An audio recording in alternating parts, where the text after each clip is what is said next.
Тэгэхээр бид нар бомб дээр чадсан шиг, ийм Монгол дээр чадсан шиг бид өнөөдөр энэхүү аж үйлдвэр дөрвөлтийн сэргэлтэн дээр өнгөрснөө дүгнээд ирээдүйн төлөө өнөөдөр нэгтгэх ёстой.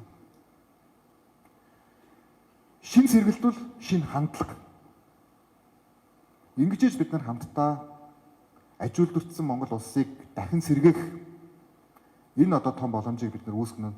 Тэгэхээр өнөөдрийн энэ одоо аж үйлдвэрчлэлтийн сэргэлтийн энэ бодлого бол би гэдгээс хойш нэг алхаад бид гэдэг рүүгээ хоёр алхаад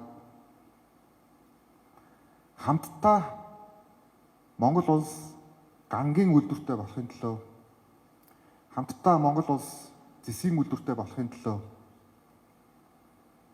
хамтдаа бид өрсөлдөх чадвараараа бүс нутагтаа өрсөлддөг болохын төлөө олон Монгол инженер техникийн ажилчид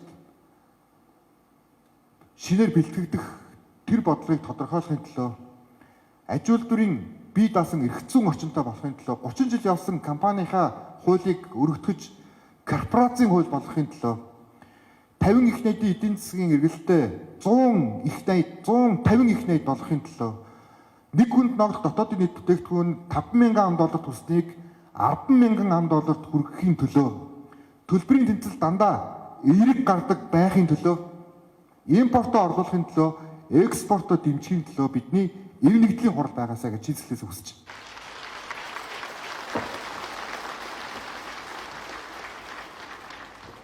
Эцэст нь ерөнхий сайдын хувьд, манай засгийн газрын хувьд бид маш хариуцлагатай хандна. Бид цаг гаргана.